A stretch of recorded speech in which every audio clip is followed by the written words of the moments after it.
السلام علیکم ورحمۃ اللہ وبرکاتہ۔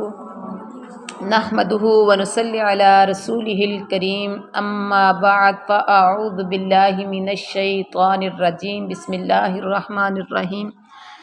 اللہم صلی علی محمد وعلی آل محمد کما صلیت علی ابراہیم وعلی آل ابراہیم انک حمید مجید۔ اللہم بارک علی محمد وعلی آل محمد کما بارکت علی ابراہیم وعلی آل ابراہیم انک حمید مجید۔ الحمدللہ، سورۃ الاعراف کی آیت نمبر 26 سٹارٹ کر رہے ہیں۔ یا بنی آدم، یا بنی آدم، اے بنی آدم۔ بنی کا مطلب ہوتا ہے بیٹو، اولاد۔ اے آدم کی اولاد۔ اچھا، یہاں پر نا قرآن قاعدہ مجھے دے دیجیے۔ یا بنی کے اوپر، یا کے اوپر دیکھیے مد ہے اور آگے حمزہ آ گیا آدم، بنی آدم، تو یہ کون سی مد ہوگی؟ مد جائز ہے۔ یا بنی، بنی کے اوپر مد ہے۔ اب یہ دیکھیں مد جائز کی تعریف کیا ہے۔ حروف مدہ کے بعد اگر حمزہ دوسرے کلمے کے شروع میں ہو، آدمہ ایک الگ سے کلمہ ہے، یا بنی ایک الگ سے ہے کلمہ ہے، تو مد والے حرف کے بعد اگلے کلمے کا پہلا حرف حمزہ ہو تو وہ مد جائز ہے۔ تو اس کو کتنا لمبا کریں گے؟ بنی کو، یا کو کتنا لمبا کریں گے؟ یا مدہ کو 3 سے 4 انگلیوں کے برابر۔ یا بنی آدم قد، بلا شبہ، یقیناً، انزلنا، ہم نے اتارا، علیکم، تم پر، لباسن، لباس۔ اب ہم عربی پڑھیں گے لباسن یواری، لباس وہ چھپاتا ہے۔ بارا یواری کا مطلب کیا ہوتا ہے؟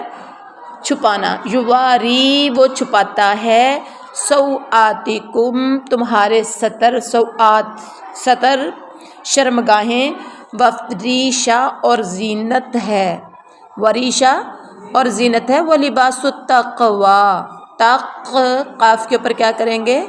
قلقلہ کریں گے۔ وَلِبَاسُ التَّقْوَىٰ، اور تقوی کا لباس، ذَلِکَ وہ، خیرٌ سب سے بہتر ہے، ذَلِکُمْ یہ، من آیات اللہ اللہ کی نشانیوں میں سے ہے، لعلکم تاکہ تم، لعلہم تاکہ وہ، یذکرون نصیحت حاصل کریں۔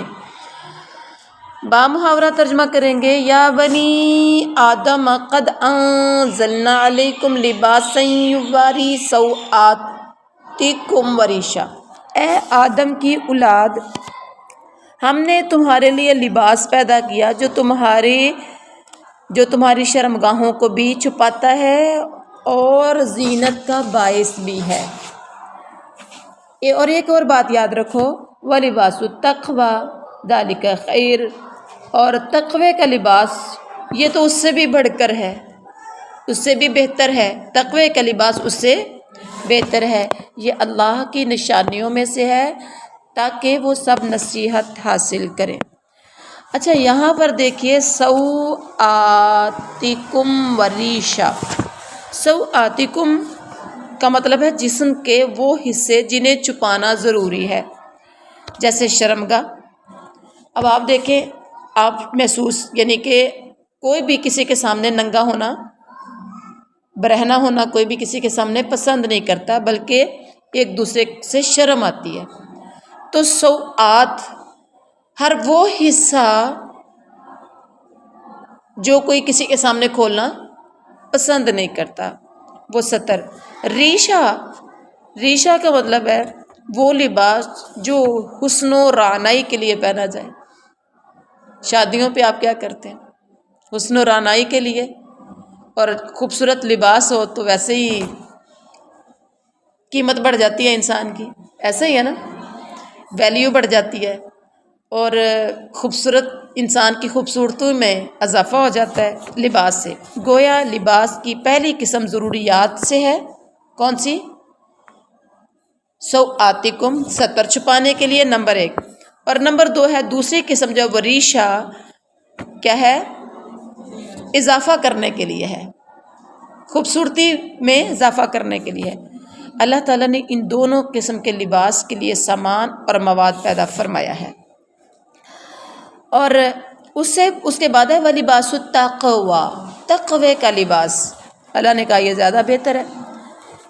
اس سے مراد بعض کے نزدیک وہ لباس ہے جو متقین قیامت والے دن پہنیں گے، بعض کے نزدیک ایمان ہے، بعض کے نزدیک اس عمل صالح اور خشیت الہی، اللہ کا ڈر ہے۔ مفہوم سب کا تقریباً ایک ہے کہ ایسا لباس جسے پہن کر انسان تکبر کرنے کی بجائے اللہ سے ڈرے۔ خوبصورت لباس بھی ہے لیکن تکبر نہیں ہے، کسی پر بڑائی حاصل کرنا نہیں ہے، کسی پر فخر حاصل کرنا نہیں ہے، اور ایمان و عمل صالح کے تقاضوں کا اہتمام کرے۔ لباس پہنے، آپ کے سطر کو چھپا بھی لے، خوبصورتی کا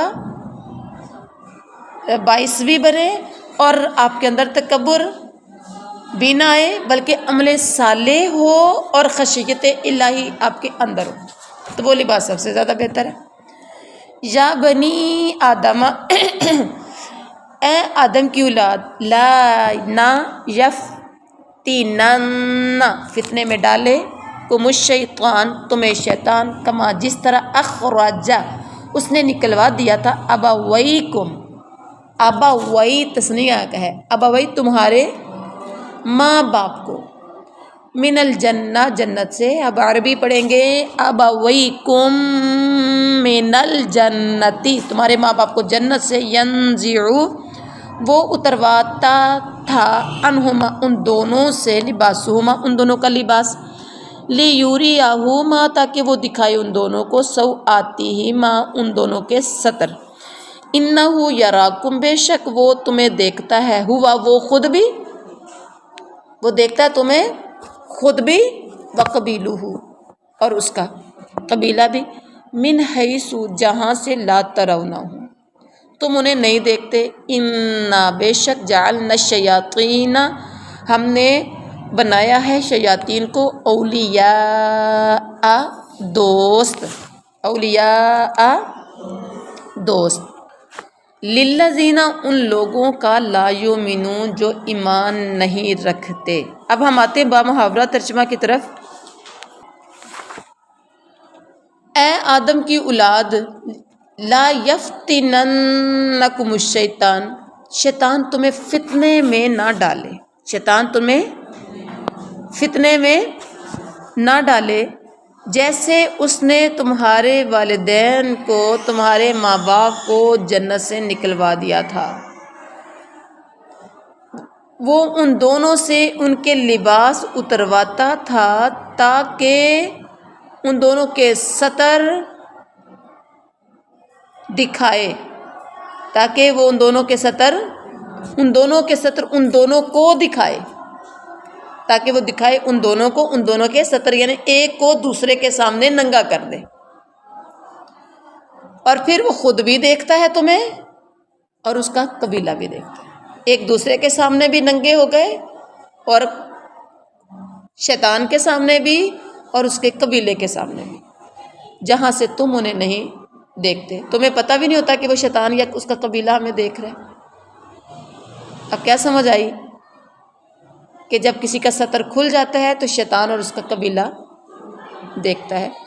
بے شک ہم نے شیاطین کو دوست بنایا ہے ان کا، لا یؤمنون، جو ایمان نہیں رکھتے، بے ایمانوں کا دوست شیطان ہے۔ اب آپ نے اپنا جائزہ خود لینا ہے، آپ ایماندار ہیں، ایمان والے ہیں یا بے ایمان ہیں؟ ایمان والے ہیں تو ایمان والوں کا اللہ دوست ہے، جو ہم نے پیچھے بھی پڑھا جی۔ تو یہاں پر جو ہے نا کہ ایک حدیث میں آتا ہے، بے شک اللہ تعالیٰ پسند کرتا ہے کہ اس کے بندے پر اس کی نعمت ظاہر ہو۔ اللہ تعالیٰ چاہتا ہے، اللہ تعالیٰ پسند کرتا ہے، اللہ جب کسی کو نعمت دیتا ہے نا تو اللہ تعالیٰ اپنے بندوں پر اپنے نعمتوں کے اثرات دیکھنا چاہتا ہے. جو ہم نے پیچھے پڑھا نا، تقوی کا لباس بہتر ہے، یعنی کہ لباس جو ہے وہ زینت کا سبب ہے اور ستر چھپانے کا سبب ہے، اور تقوی کا لباس تو بہت ہی بہتر ہے. اگر اللہ نے دیا ہے، اگر اللہ نے مال دیا ہے، رزق دیا ہے، تو آپ اس کو اچھا اپنی مرضی سے کھائیں، لیکن رزق حلال اور حلال طریقوں سے. اگر اللہ نے آپ کو مال دیا تو اچھے سے اچھا لباس پہنیں. شرط کیا ہے؟ اس میں تکبر نہ ہو، تو کسی پر بڑائی حاصل نہ کرنا ہو، جو ہم نے پہلے بھی ابھی. اور اللہ تعالیٰ پسند کرتا ہے کہ اس کے بندے پر اس کی نعمت ظاہر ہو. ایک اور حدیث میں آتا ہے ان اللہ جمیل یحب الجمال. اللہ نہیں چاہتا کہ تمہیں غریبڑے سے بن کے رہو، پٹے پرانے کپڑوں میں. تقویٰ اس میں نہیں ہوتا. کوئی بندہ سمجھے نا کہ بالکل سادہ لباس، پرانا لباس، سستا لباس، ہلکا لباس، شاید اس میں تقویٰ ہوتا ہے. نہیں، تقویٰ اس میں نہیں ہے. تقویٰ کیا؟ تقویٰ آپ کے دل کے اندر ہوتا ہے. تقویٰ اللہ خوبیاں ہونی چاہیے ایک اچھے لباس میں، وہ ہونی چاہیے. نمائش نہ ہو، دکھاوا نہ ہو. اللہ خود خوبصورت ہے، اللہ خوبصورتی کو پسند کرتا ہے. اللہ کے نعمتوں کو کھائیں، پہنیں، ہنڈائیں. اچھا جی، تو ایک شخص آیا، کہتا ہے کہ ایک انسان لباس پہننے کی طاقت کے باوجود عمدہ لباس پہننا چاہتا ہے. کیا یعنی کہ اچھا پہننا یا اچھا کھانا، یعنی ایک بندہ چاہتا ہے کہ میرا لباس اچھا ہو، میرا کھانا پینا اچھا ہو. تو کیا یہ تکبر ہے؟ آپ صلی اللہ علیہ وسلم نے فرمایا تکبر یہ نہیں ہے. تکبر کیا ہے؟ کہ آپ اچھا کھا رہے ہیں تو آپ دوسروں کو حقارت کی نظر سے دیکھیں کہ بھئی میرے گھر میں تو روز گوشت بنتا ہے، میرے گھر میں تو روز اچھی اچھی ڈشیں بنتی ہیں. اچھا، اس کے گھر میں کیا ہے؟ حقارت کی نظر سے دیکھنا تکبر. بھئی میرا جوتا، میرا اچھا، میرا کپڑا تو VIP ہے، اور وہ اچھا 600 کا، اچھا 1000 کا، میں تو 6000 کا لیتی ہوں، میں تو اس سے نیچے کبھی پہنا ہی نہیں ہے. باتوں باتوں میں کسی کو حقیر سمجھنا، یہ تکبر ہے، یہ تکبر ہے. اللہ اکبر. اور اگر دیکھا جائے تو سادگی ایمان کا حصہ ہے. البذاذۃ من الایمان، یعنی بزازت، سادگی ایمان کا حصہ ہے. بزازت کا مطلب ہے عاجزی، انکساری. مطلب کہ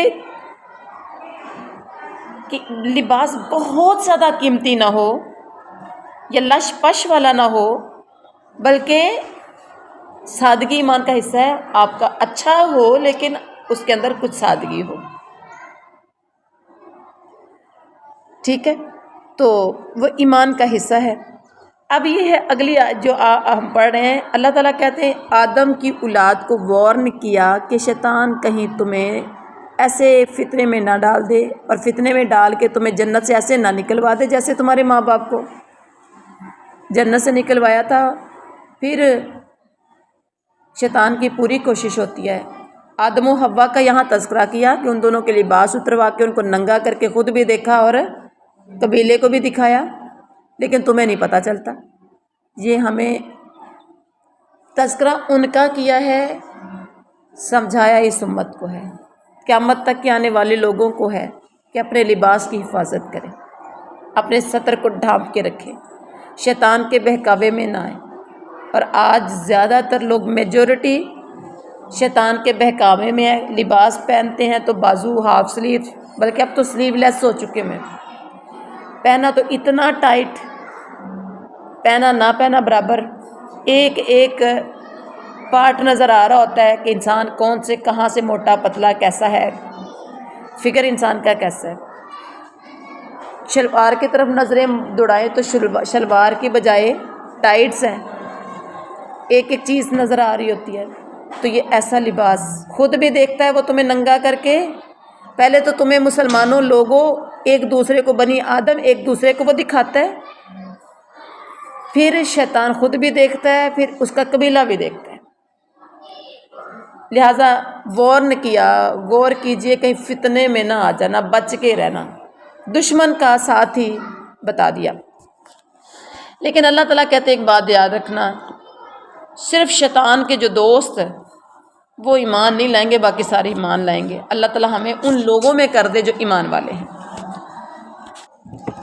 وَإِذَا اور جب فعلوا وہ کریں فاحشہ بے حیائی کا کام، قالوا تو وہ کہتے ہیں وجدنا علیہا آباءنا ہم نے پایا اس پر آباءنا۔ اچھا آباء جو ہے نا یہ ایک ہی کلمہ ہے، ایک ہی حرف مدہ کے بعد آ گیا حمزہ اسی کلمہ میں، تو یہ کیا ہوگا؟ مد واجب ہے۔ پیچھے ہم نے پڑھا مد جائز اور یہاں پڑھے مد واجب۔ مد جائز مد واجب کیا ہے؟ اسی کلمہ میں مد کے فوراً بعد حمزہ آ جائے، جیسے آبا کے بعد حمزہ آ گیا۔ اپنے باپ دادا کو واللہ اور اللہ نے امارنا حکم دیا ہمیں بہا اس کا، قل کہہ دیجئے ان اللہ بے شک اللہ لا یأمر نہیں وہ حکم دیتا بالفحشاء بے حیائی کا، اتقولون کیا تم کہتے ہو علی اللہ اللہ پر ما لا تعلمون جو تم نہیں جانتے۔ بامحاورہ ترجمہ کیا ہے؟ اور جب وہ بے حیائی کا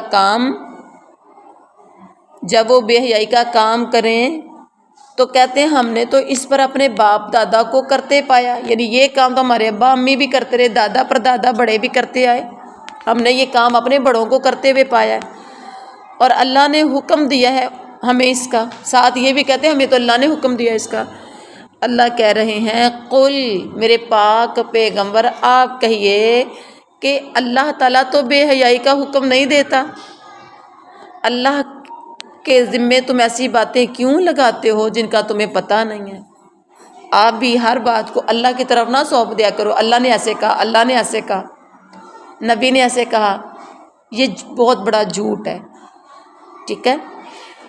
قل کہہ دیجئے میرے نبی ہمارا حکم دیا میرے رب نے بالقسط انصاف کا، واقیموا وجوہکم اور تم سیدھا رکھو اپنے چہروں کو، یعنی چہروں کے رخ، عند کل مسجد عند پاس کلی ہر مسجد کے، وادعوہ اور تم اس کو پکارو، اب عربی پڑھیں گے عند کل مسجد وادعو مخلصین سب خالص کرتے ہوئے لہ الدین اسی کے لیے دین کو، کما جیسا کہ بدأکم اس نے ابتدا کی تمہاری، تعودون تم لوٹو گے۔ بامحاورہ ترجمہ کیا ہے؟ قل امر ربی کہہ دیجئے میرے رب نے تو قسط کا حکم دیا ہے، انصاف کا حکم دیا ہے، اور تم ہر مسجد کے پاس اپنے چہروں کو یعنی چہروں کے رخ سیدھے کر لو، کیا مطلب نماز پڑھنے کا، اور اس کو اسی کے لیے خالص دین کرتے ہوئے اسی کو پکارو، جیسا کہ اس نے تمہیں پیدا کیا، تمہاری ابتدا کی ہے، اسی طرح تم لوٹو گے، اسی طرح تم کیا کرو گے؟ لوٹو گے۔ اب یہاں دیکھیے پہلی بات ہے کہ کہہ دیجئے میرے رب نے تو مجھے قسط کا، انصاف کا یعنی انصاف کرنے کا حکم دیا ہے۔ انصاف سے مراد یہاں بعض کے نزدیک تو لا الہ الا اللہ ہے، یعنی توحید کا حکم دیا ہے۔ انصاف کا اگر لیا جائے تو ہر کام میں انصاف کرنے کا، اگر توحید کی طرف آیا جائے تو جو لوگ اللہ کے ساتھ شریک ٹھہراتے ہیں لہٰذا وہ بے انصافی کر رہے ہیں۔ خالق مالک اللہ ہے، دعائیں قبول اللہ کرے، رزق آپ کو اللہ دے، اولادیں آپ کو اللہ دے، اور منسوب آپ کسی اور کی طرف کر دیں تو یہ بے انصافی ہو جائے گی۔ توحید کی طرف آ جائے کہ یہ سب کچھ کا مالک ایک اللہ ہے، تو یہ قسط ہے، انصاف ہے۔ اور اس کے بعد کیا ہے؟ اور حکم دیا ہے کہ تم ہر مسجد کے وقت اپنا رخ سیدھا رکھا کرو۔ امام شوکانی نے اس کا مطلب یہ بیان کیا کہ اپنی نمازوں میں اپنا رخ قبلے کی طرف کر لو، چاہے تم کسی بھی مسجد میں ہو۔ اور امام ابن کثیر نے اس سے استقامت کا مطلب ہوتا ہے ڈٹ جانا، رک جانا، کیا کہتے ہیں اڑ جانا کسی کام پر، وہ کام کیا ہے؟ توحید پر ڈٹ جانا۔ تو اب یہاں پر ہے استقامت بمانا متابعت رسول، امام ابن کثیر نے سے مراد لیا، یعنی رسول صلی اللہ علیہ وسلم کی اطاعت، ان کی فرما برداری، رسول کے مطابق ہر کام میں استقامت اختیار کرنا۔ جو نبی نے کہا ڈٹ جاؤ، وہی بات اتھینٹک ہے، وہی بات حرف آخر ہے۔ بات سمجھ میں آ گئی؟ اور اس کے بعد کیا ہے،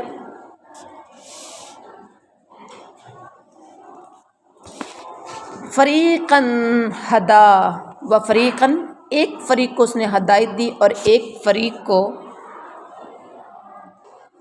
حق کا ثابت ہو گئی، علیہم الضلالہ، ان پر گمراہی، انہم اتخذوا، انہو، بے شک وہ، متخذوا، انہوں نے بنا لیا، شیطان، تخذوا الشیطان، انہو متخذوا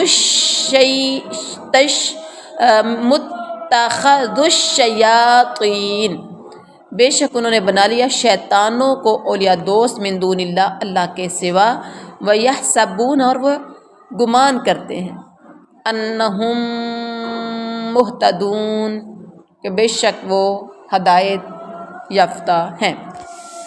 بامحاورہ ترجمہ کیا ہے کہ بعض کو اللہ نے ہدایت دی اور بعض پر گمراہی ثابت ہو گئی۔ ان لوگوں نے اللہ کو چھوڑ کر شیطانوں کو دوست بنا لیا اور سمجھتے ہیں کہ وہ ہدایت یافتہ ہیں، سمجھتے ہیں کہ وہ بڑے سویلائزڈ ہیں، سمجھتے ہیں کہ بھئی ان جیسا ہدایت والا ہی کوئی نہیں۔ اچھا، اب یہاں دیکھیے کہ اللہ تعالیٰ نے بعض کو کیا کیا، ہدایت دی ہے، اور بعض پر گمراہی ثابت ہو گئی۔ جس کو اللہ نے ہدایت دے دی وہ ایمان والا ہے، جس کو ہدایت نہیں دی وہ بے ایمان ہے، اور بے ایمان انسان جو ہوں گے وہ اللہ کے قریب نہیں ہوں گے، بے ایمانوں کا ٹھکانہ جہنم ہوگا۔ تو اب بے ایمانوں کے اوپر گمراہی کیوں ثابت ہوئی ہے؟ کیونکہ انہوں نے شیطان کو اپنا دوست بنایا ہوا۔ جو شیطان کے دوست ہیں وہ اللہ سے دور ہیں۔ یا بنی آدم، اے آدم کی اولاد، خذو، تم سب پکڑو کا مطلب ہے اختیار کرو، زینتکم، اپنی زینت، عند کل مسجد، ہر مسجد کے پاس، یعنی ہر مسجد کے وقت، وکلو، اور تم سب کہو، یہاں ہے عند کل مسجد وکلو، اور تم سب کہو، واشربوا، اور پیو، ولا تسرفوا، اور تم سب اسراف کرو، اور تم سب مت اسراف کرو، تم سب نہ اسراف کرو، انہو، بے شک، لا یحب المسرفین، اللہ مسرفین کو، اسراف کرنے والوں کو پسند ہی نہیں کرتا۔ بامحاورہ ترجمہ، اے بنی آدم، تم اپنی زینت ہر مسجد کے وقت اختیار کرو، اور ہر مسجد کے وقت کا مطلب ہر سجدے یعنی نماز کے وقت، مسجد سے مراد یہاں ہر سجدے کے وقت یا ہر نماز کے وقت میں کیا کرو، زینت اختیار کرو، اور کھاؤ اور پیو اور زیادتی نہ کرو، کھانے پینے میں اسراف مت کرو۔ آپ کو پتہ ہے جب آپ اسراف کرتے ہیں، کھانے پینے میں اسراف کیا ہے، جتنا آپ کے معدے میں جاتا ہے آپ اسے ایک دو لقمے اوپر لے لیتے تو معدہ خراب ہو جاتا ہے، ہوتا ہے جی، آئے دن لوگ کہتے ہیں پیٹ خراب ہے، اس کی کیا وجہ ہے؟ آپ کے خیال میں ایسا ہی ہو جاتا ہے؟ اس کی ایک وجہ ہے۔ وجہ کیا ہے؟ آپ ضرورت سے زیادہ کھا لیتے ہیں۔ اچھا، گلاس کے اندر پانی ایک پاؤ ڈلتا ہے، سپوز آدھا کلو ڈلتا ہے، جتنا بھی گلاس ہے اس کی ایک کیپیسٹی ہے نا، کتنا اس کے اندر جانا ہے۔ آپ ایک قطرہ اوپر ڈالتے ہیں تو کیا ہوگا؟ اچھل کے باہر آئے گا۔ جب باہر آئے گا تو باہر سے فرش بھی گندا کرے گا، پلیٹ کے اندر رکھیں گے تو پلیٹ گندی کرے گا، فرش کے وہ ڈش کے اوپر اندر رکھیں گے گلاس تو ڈش بھی گندی ہو جائے گی، گیلی ہو جائے گی، ہوگی کہ نہیں؟ ہر کام ہی ایسے ہی ہے۔ کھانے کے لیے بھی نا آپ کے معدے کی ایک کیپیسٹی ہے، کتنا اس کے اندر کھا سکتے ہیں، کتنا ڈال سکتے ہیں۔ اور پھر یہ ایک مشینری ہے، اس نے گرینڈ ہونا ہے، اندر اتنے بڑے پروسیس سے گزرنا ہے۔ آپ کبھی اللہ کی کاریگری پر غور تو کریں. یہ ہم کھاتے ہیں تو معدے میں ڈائریکٹ جاتا ہے. معدے میں جاتا ہے تو کیا معدے میں سے فوراً ہضم ہو جاتا ہے؟ اس نے گرینڈ ہونا ہے. اس سے آپ کا خون بھی بننا ہے، اس سے آپ کا پانی بھی بننا ہے. اس نے صاف ہو کے، جیسے ہم کسی چیز کو چھانتے ہیں، چائے چھانتے ہیں تو پتی سائڈ پہ ہو جاتی ہے. تو پتی کی طرح جو کھایا ہے اس نے بھی چھننا ہے، اور باریک سے باریک چھننے کے اندر سے اس کو چھننے کے بعد اس نے اپنی اپنی جگہ پر پہنچنا ہے. اور جو پھونک ہوتا ہے، جیسے وہ پتی ہم سائڈ پہ کرتے ہیں، ایسے وہ گندگی کی صورت میں باہر آ جاتا ہے. اگر آپ زیادہ ڈال دیتے ہیں گرینڈر مشین کے اندر یا بلینڈر مشین کے اندر، آپ چیز زیادہ ڈال دیتے ہیں اور اس کو بلینڈ کرنے کی کوشش کرتے ہیں تو ہوتا کیا ہے؟ نہیں ہوتا. تو معدے کو اتنا پر کر دیا، ٹھیک ہے، اور وہ اتنا ضرورت سے بڑھ کے چلا گیا، اب وہ اندر ہل نہیں رہا. اس نے بھی تو بلینڈ ہونا ہے نا اندر، ٹھیک ہے، اب وہ ہلتا نہیں ہے.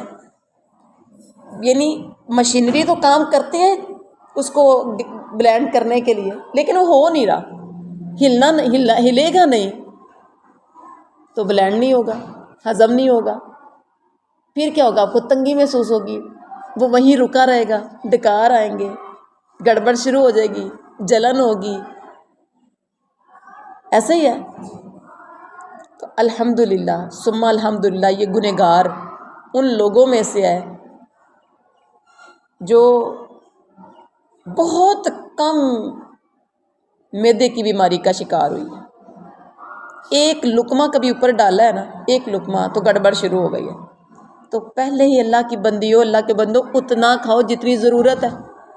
کیپیسٹی سے زیادہ نہ بھرنے کی کوشش کرو. وہ کہتے ہیں نا، ناج بگانا ہے تو پیٹ تے اپنا ہے نا، تو اپنے پیٹ کو اپنا سمجھو. اور کئی بار ایسا ہوتا ہے لوگ شادیوں پر، فنکشنز پہ کتنا ایکسٹرا اوور ڈال لیتے ہیں پلیٹوں کے اندر، پھر رج رج کے کھاتے ہیں، پاگل ہو رہے ہوتے ہیں. اور ہوتا کیا کہ گھر پہنچنے کے بعد دیر ہوتی ہے تو پھر ہائے ہوئے شروع ہو جاتی ہے. ایسے ہی ہوتا ہے، ٹھیک ہے. تو وہ انہیں نہیں پتہ ہوتا، اور پھر اس سے زیادہ پیسے بھی لگا لیتے ہیں. بیمار ہوتے ہیں، ویکنس اس سے زیادہ ہوتی ہے، پیسہ اس سے زیادہ لگتا ہے. جو انسان بزنس کرتا ہے یا کوئی جاب کرتا ہے، اس کی وہ ڈیز بھی اس کے ظاہری بات ہے، اس کی جاب بھی ڈسٹرب ہوتی ہے، اس کا کام ڈسٹرب ہوتا ہے. کبھی بندے سوچے تو صحیح کہ میں نے کیا کیا.